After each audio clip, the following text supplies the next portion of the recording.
Yugoslavia.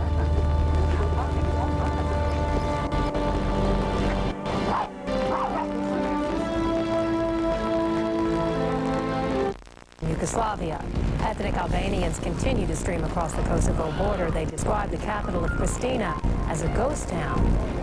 This is CNN Headline News. I'm Catherine Calloway. I'm in for Lynn tonight. Thanks for joining us.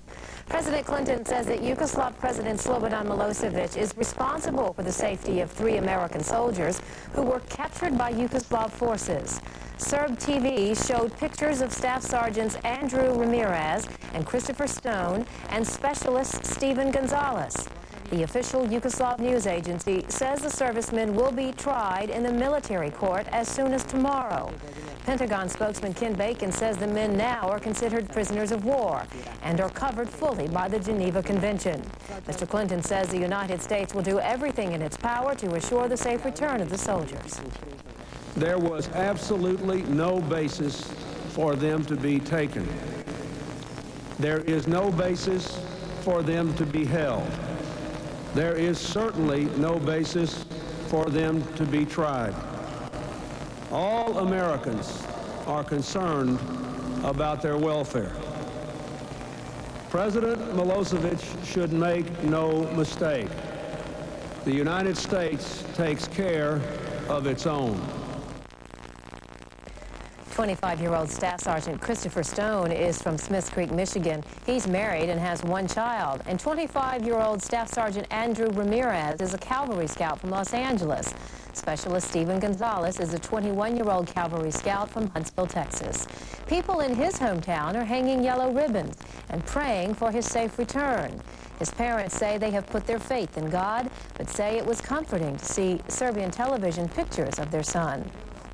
Well, at first we were thrilled because of the fact that, first of all, the information we got was that he was missing, so we did not know anything at all.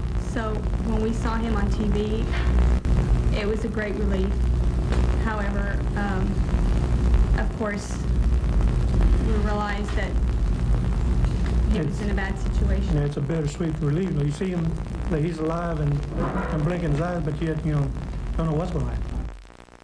Staff Sergeant Christopher Stone graduated from high school about 50 miles northeast of Detroit in 1991. He enlisted in the Army that same year. His wife and 5-year-old son live in San Antonio, Texas.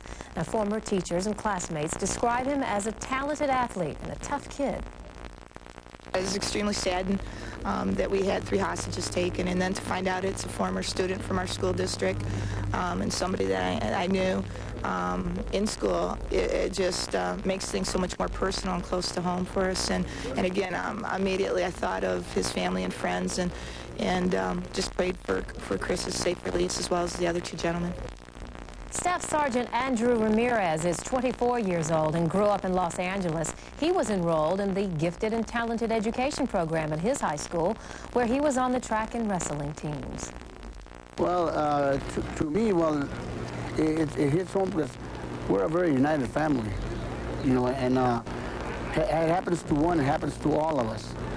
And I think that, I just hope he comes home. I just hope he makes it safe with no harm to him. You bet I heard. The sad part is that this boy was on a peacekeeping mission. He was not part of the force that was there to do anything but patrol that border. And if they came within 3 miles inside that border, that means they are violating. They're violating the laws that they're supposed to be under. The Pentagon has released a transcript of the last radio transmissions between the captured soldiers and their base. It says Unit 1, the soldiers who were captured, said, quote, "We're in contact. We're taking direct fire." Unit 2 responded with an expletive asking if the men were kidding. Unit 1 responds, "We're not. We're taking direct fire. We're trapped. They are all around us. We can't get out." The soldiers then lost radio contact. Brent Sadler has more now. The 3 captured United States servicemen appeared exhausted and bruised, displayed by Serbian television the morning after their disappearance. The TV report claimed they had been on the Yugoslav side of the border with Macedonia and had resisted arrest. a possible justification for their poor physical appearance. The fate of the US soldiers lies in the hands of President Slobodan Milosevic, who was shown on television meeting a Vatican delegation.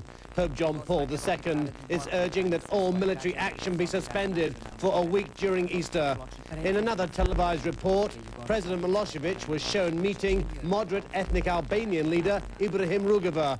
It's claimed the meeting took place Thursday in Belgrade and that Dr. Rugova signed this document committing himself to a negotiated settlement. But NATO and Western capitals warned he may have been under duress and used as an instrument of propaganda. Serbian television claimed NATO jets had launched the first deliberate strike against civilian infrastructure at Novi Sad, the second largest city in Yugoslavia, 50 miles north of Belgrade. A bridge which spans the river Danube was blown up, blocking a vital waterway for Balkans trade. An attack which it's said here will damage economies outside Yugoslavia. Novi Sad is home to some 500,000 people. They appeared shocked and angry, marching in large numbers to protest, raising the Serbian flag on twisted ironwork, lamenting its destruction.